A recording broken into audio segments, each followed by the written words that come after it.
اعوذ باللہ من الشیطان الرجیم، بسم اللہ الرحمن الرحیم، نحمدہ ونصلی علی رسولہ الکریم، اما بعد فاعوذ باللہ من الشیطان الرجیم، بسم اللہ الرحمن الرحیم، رب اشرح لی صدری ویسر لی امری واحلل عقدۃ من لسانی یفقہوا قولی، رب زدنی علما، اللہم انی اسألک علما نافعا وعملا متقبلا ورزقا طیبا، اللہم انفعنا بما علمتنا وعلمنا ما ينفعنا وزدنا علما، اللهم إنا نعوذ بك من علم لا ينفع ومن قلب لا يخشع ومن نفس لا تشبع ومن دعوة لا يستجاب لها، آمین۔ السلام علیکم ورحمۃ اللہ وبرکاتہ۔ الحمدللہ رمضان کا چھٹا دن ہے اور ہم چھٹا پارہ سٹارٹ کرنے لگے ہیں، اور اس پارے کے اندر زیادہ جو میں نے تھیم دیکھا ہے جنرلی وہ کیا ہے، اللہ سبحانہ و تعالیٰ کی وحدانیت، اور کیسے اللہ تعالیٰ جو ہے نا وہی اکیلے ہیں، اور کیسے سارے کا سارا پاور اور کنٹرول ان کے ہاتھ میں ہے۔ اور پھر بیچ کا ایک لیسن ہوگا جس میں ہم یہ دیکھیں گے چونکہ سارا پاور اور کنٹرول اللہ تعالیٰ کے پاس ہے تو پھر ہمیں بھی وہی کام کرنا چاہیے جو اللہ تعالیٰ کو پسند ہے۔ تو سٹارٹ کرتے ہیں سورۃ النساء کی آیت نمبر 170 سے، جس میں اللہ سبحانہ و تعالیٰ کیا بتا رہے ہیں کہ اے لوگو، یقیناً آ گئے تمہارے پاس رسول حق کے ساتھ تمہارے رب کی پاس سے، اور اگر ایمان لے آؤ تو بہتر ہے کس کے لیے؟ ہمارے لیے بہتر ہے۔ اچھا یہ آیت میں نے اسپیسیفکلی کیوں چوز کی؟ کیوں کتنی بار ہم اللہ تعالیٰ کی عبادت کر رہے ہوتے ہیں نا تو ہمیں لگتا ہے کہ شاید اللہ تعالیٰ کو کوئی فائدہ ہے، یا مطلب ہم کسی کے لیے یہ کام کر رہے ہیں۔ تو اس آیت سے سب سے زیادہ مجھے یہ جو ہے نا وہ کنیکشن ہو رہا تھا کہ نہیں، اس میں صرف ہمارا فائدہ ہے، اور اگر ہم نہیں کریں گے، اگر اب تک فرو نہ اللہ تعالیٰ کی عبادت کرو، نہ اسے یاد کرو، نہ اس کے راستے پہ چلو، تو اللہ تو آلریڈی الغنی ہے کہ جو کچھ بھی آسمانوں اور زمینوں میں اس کا ہے، اس کی سلطنت میں ہم کوئی کمی نہیں کر سکیں گے۔ اور اللہ تعالیٰ علیم بھی ہے اور حکیم بھی ہے، بڑی اچھی طرح سے جانتا ہے ہم کیا کام کر رہے ہیں، اور اس کی حکمت ہے کہ اس نے دنیا کے اندر ہمیں یہ خود سے چوائس دی ہے کہ ہم اس کی عبادت کریں گے کہ نہیں کریں گے۔ تو ہم نے انشاءاللہ اس چوائس کو لے کے جو ہے نا ہم نے بہترین عمل کرنا ہے کہ نہیں، میں اللہ کی بات مانوں یا نہ مانوں، اس میں فائدہ میرا ہے، اور نہ مانوں تو نقصان بھی میرا ہے۔ اللہ کے لیے تو آلریڈی آسمان و زمین میں وہ سارے کا سارا ہے، اور وہ الغنی ہے، العلیم ہے، الحکیم ہے، اسے کسی طرح کا نقصان نہیں پہنچے گا، بلکہ مجھے اس العلیم سے، الحکیم سے علم اور حکمت بھی چاہیے، اور مجھے اس سے چاہیے جو کچھ بھی آسمانوں اور زمینوں کی خیر ہے، تو اس لیے مجھے چاہیے کہ میں اس کی بات مانوں۔ یہ تھی آیت نمبر 1۔ پھر دوسری آیت بھی اسی طرح بہت زیادہ اس کے اندر جو ہے نا اس کے اندر سورۃ النساء اور سورۃ المائدہ میں وحدانیت ہے، کہ اس میں بھی کیا تھا کہ وہ جو ہے نا کیا نام ہے، جو نصارہ جو ہے وہ غلو کر رہے تھے، انہیں منع کیا گیا تھا، تجاوز مت کرو حد سے زیادہ دین میں، یہ نہ کہو اللہ تعالیٰ کے بارے میں کہ مگر یہ کہ سوائے حق بات کے کچھ نہ کہو۔ اور اس مسیح عیسیٰ ابن مریم کو جو اللہ تعالیٰ کہتے تھے وہ کہ یہ بھی جو ہے نا یہ خدا ہیں، تو یہ تو اصل میں اللہ تعالیٰ کہہ رہے ہیں اللہ تعالیٰ کے رسول ہیں، اس کا کلمہ ہے جو اللہ تعالیٰ نے القا کیا تھا مریم علیہ السلام کی طرف، اور وہ روح ہے اس کے پاس سے، تو ایمان لاؤ اللہ پر اور رسول پر، اور نہ کہو ثلاثہ، تین نہ کہو کہ تین الہ ہیں، بلکہ رک جاؤ، یہ تمہارے لیے بہتر ہے۔ تو اب جو آیت کا آخری حصہ ہے وہ بہت بیوٹیفل ہے، اور میں نے چوز کیا کہ یقیناً الہ تمہارا الہ واحد ہے، سبحانہ ان یکون ولد۔ تو پہلے تو ہم نے یہ بات کی نا کہ اللہ تعالیٰ اکیلا ہے آسمان و زمین میں، اب یہ کہ اسے کسی اور کی ضرورت بھی نہیں ہے، چاہے کوئی اولاد ہو، چاہے کوئی شریک ہو، مطلب انڈسپیوٹیبل کہیں یا جس کو کسی اور کی کوئی ضرورت نہ ہو، الغنی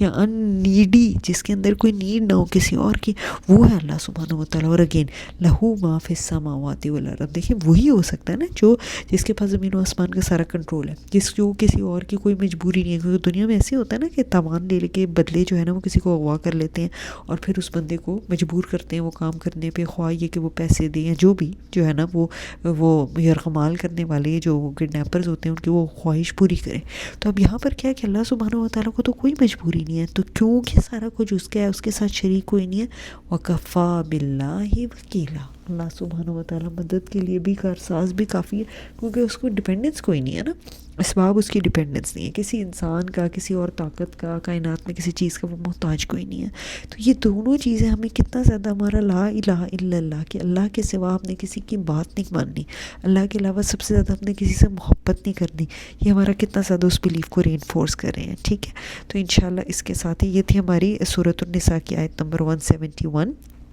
اب ہم چلتے ہیں اب تیسرے اس کے اوپر، جو میں نے کہا تھا جو سینٹرل آیت ہے وہ ہمیں کیا کہے گی کہ پھر جب اللہ سبحانہ و تعالیٰ الہ ہے تو ہمیں بھی اس کو جانتے بوجھتے کیا کرنا چاہیے۔ یہ ہے آیت نمبر 2 سورۃ المائدہ کی، جس میں اللہ سبحانہ و تعالیٰ ہمیں کیا کہہ رہے ہیں کہ تمہیں ہرگز آمادہ نہ کرے کسی قوم کی دشمنی کہ تم روکو اللہ تعالیٰ کی مسجد سے یا تم زیادتی کرو۔ مطلب کسی کی اگر دشمنی بھی ہے تو وہ دشمنی بھی آپ ایکول کا بدلہ تو لے سکتے ہیں لیکن زیادتی نہیں کریں گے۔ اور کیا کرنا چاہیے؟ تعاون کرو بر نیکی کے کاموں اور تقوی کے کاموں میں، اور نہ تعاون کرو گناہ اور زیادتی کے کاموں میں، اور ڈرتے رہو اللہ سبحانہ و تعالیٰ شدید العقاب۔ ابھی دیکھیں دونوں چیزیں بیلنس ہیں، جہاں وہ کفا باللہ وکیلا ہے، جہاں سارا کچھ زمین و آسمان میں اس کا ہے، وہ علم بھی دے سکتا ہے، حکمت بھی دے سکتا ہے، اس کے پاس سارا علم ہے، حکمت ہے، وہ ایک پازیٹیو سینس میں ہے نا کہ سارا کو سارا ہمارا اس سے کنیکٹڈ ہے۔ تو ایٹ دا سیم ٹائم اللہ تعالیٰ بہت شدید عذاب بھی دے سکتا ہے، اور اسی سے ہم نے ڈر کے اپنے سارے معاملات کو بھی درست کر لینا ہے کہ خواہ وہ معاملات لوگوں سے زیادتی کے ہوں، ان سے دشمنی کے ہوں، خواہ وہ معاملات ہم کیا عمل کر رہے ہیں، ہم نیکی کا عمل کر رہے ہیں، تقوی کا عمل کر رہے ہیں، یا ہم گناہ اور نافرمانی کا عمل کر رہے ہیں۔ تو یہ تھی ہماری آیت نمبر 2 سورۃ المائدہ کی۔ اس کے بعد آیت نمبر جو ہے نا، آیت نمبر اگلی جو آیت ہے اس میں بھی یہی ہے کہ میں بتایا سورۃ المائدہ ہے، بنی اسرائیل کو جو ہے وہ خطاب ہے، تو اللہ تعالیٰ نے پھر انہیں کہا ہے کہ تم لوگوں نے کفر کیا جنہوں نے کہا کہ اللہ جو ہے وہ مسیح ابن مریم ہے۔ تو اب اس کے جواب میں اللہ تعالیٰ کتنی صحیح بات اور کتنی مطلب سخت بات کہہ رہے ہیں کہ کون تمہارے لیے ملک ارادہ وہ کر سکتا ہے، اختیار رکھ سکتا ہے کچھ بھی۔ اگر اللہ تعالیٰ چاہے کہ وہ ہلاک کر دے مسیح ابن مریم کو، ان کی والدہ کو، اور جو کچھ بھی زمین میں بھی، پچھلی ہم نے کیا پڑھا تھا، شدید العقاب بھی ہے نا، اس سے ڈرتے رہو، تو اللہ تعالیٰ کہہ رہے پھر تمہیں کون بچا سکتا ہے، تمہاری حفاظت کون کرے گا؟ اگر اللہ تعالیٰ سبھی کو ہلاک کرے، تم جن کو کہہ رہے ہو نا مسیح ابن مریم کو، ان کی والدہ کو تم خدا کہہ رہے ہو، وہ ان کو بھی ہلاک کر دے، تم سب کو بھی ہلاک کر دے، تو کوئی ہے جو تمہاری مدد کرے گا؟ کوئی ہے تمہیں جو ہے نا کیا نام ہے بچانے والا؟ اور اللہ ہی کے لیے اگین بادشاہت آسمان اور زمین کی، اور جو دونوں کے درمیان ہے، وہ جسے چاہتا ہے جیسے چاہتا ہے پیدا کرتا ہے۔ پہلے بھی ہم نے دیکھا تھا نا کہ مسیح عیسیٰ ابن مریم کا پیدا ہونا ہی ہمارے لیے ایک امپاسبل چیز کا پاسبل ہو جانا ہے، تو اللہ تعالیٰ ہر امپاسبل کو پاسبل کر سکتا ہے۔ تو یخلق ما یشاء واللہ علی کل شیء قدیر۔ تو اسے یاد رکھنا ہے کہ اللہ تعالیٰ اگر ہماری مدد نہ کرے، کوئی اور ہماری مدد نہیں کر سکتا زمین بھر میں، اور بادشاہی ساری اسی کی ہے، جو چاہتا ہے پیدا کرتا ہے، جو چاہتا ہے کرتا ہے، ساری کی ساری قدرت اس کے پاس ہے۔ تو اگین ہمیں القدیر سے ہی، الخالق سے ہی، المالک سے ہی اپنے دل کو جوڑ دینا ہے اور اپنے عمل کو درست کر لینا ہے، ٹھیک ہے۔ اور یہ تھا پوائنٹ جو ہے نا کیا نام ہے، تھی آیت نمبر 17 سورۃ المائدہ کی۔ اور اب ہم چلیں گے آیت نمبر 54 پہ سورۃ المائدہ کی، جہاں اللہ تعالیٰ کیا کہتے ہیں؟ اللہ تعالیٰ کہتے ہیں کہ اے لوگو وہ جو ایمان لائے ہو، اپنا نام رکھ کے سوچتے ہیں اے منیرہ، جو کوئی بھی پھر گیا تم میں سے اللہ تعالیٰ کے دین سے، تو یقیناً اللہ سبحانہ و تعالیٰ لے آئے کہ کیسی قوم کو وہ اب محبت رکھتا ہوگا ان سے، اور وہ محبت رکھتے ہوں گے ان سے، یعنی اللہ بھی ان سے محبت کرے گا، وہ ایسے اچھے کام کرتے ہوں گے کہ اللہ ان سے محبت کرے گا، اور وہ لوگ بھی اللہ سے محبت کرتے ہوں گے۔ اذلۃ علی المؤمنین، مومنوں کے حق میں نرم دل ہوں گے، کافروں کے حق میں سخت ہوں گے، اور وہ جہاد کرتے ہوں گے اللہ تعالیٰ کے راستے میں، اور نہیں ڈرتے ہوں گے کسی ملامت کرنے والے کی ملامت سے۔ اب اللہ تعالیٰ کی یہ ساری اچھی اچھی کوالٹیز کے بعد کہ اللہ محبت کرتا ہے، وہ لوگوں میں نرمی آ جاتی ہے، مومنین کے لیے سختی کرتے ہیں، کافروں کے ساتھ اللہ تعالیٰ کے راستے میں کوشش کرتے ہیں، کسی اور سے ڈرتے نہیں ہیں، یہ ساری نیکیاں بتانے کے بعد اللہ تعالیٰ ہمیں کرکس کیا بتا رہے ہیں کہ یہ اللہ سبحانہ و تعالیٰ کا فضل ہے۔ ہم کتنی بار یہ سوچنے لگتے ہیں نا کہ میں نے یہ نیکی کی، میں نے قرآن پڑھے، میں نے روزے رکھے، میں نے تراویح کی، تو ہر چیز کو ہم نے کہ نہیں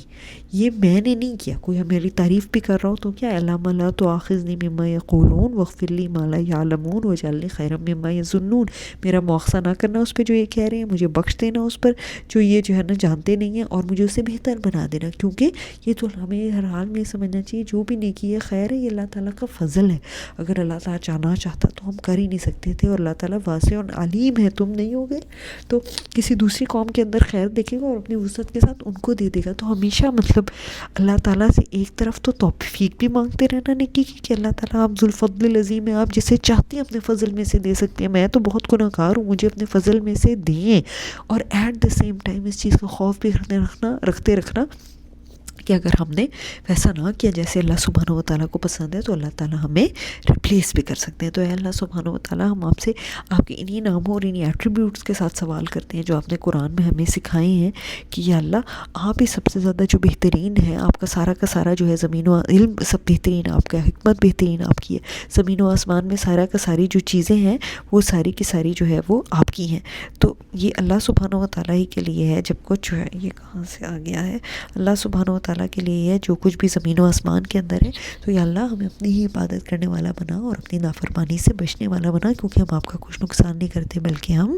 اپنا ہی نقصان کرتے ہیں. اور دوسرا کیا کہ اللہ سبحانہ و تعالیٰ آپ ہی الہ واحد ہے، آپ کا کوئی شریک بھی نہیں ہے، زمین و آسمان میں سارا آپ کے آپ کافی ہے، مددگار کے طور پہ آپ ہماری مدد بھی کرتے ہیں، ہمیں نیکی کے کاموں کی توفیق بھی دے دیں. اور تیسرا کیا کہ اللہ ہمیں اپنے سے ڈرنے والا، اپنے سخت عذاب سے ڈرنے والا اور اس عذاب سے ڈر کے نیکی کے کاموں میں، بھلائی کے کاموں میں، تقویٰ کے کاموں میں تعاون کرنے والا بنا، اور گناہ اور زیادتی کے کاموں میں تعاون کرنے والا نہ بنا، اور اپنے خوف کے ساتھ ہمیں دوسروں پہ زیادتی سے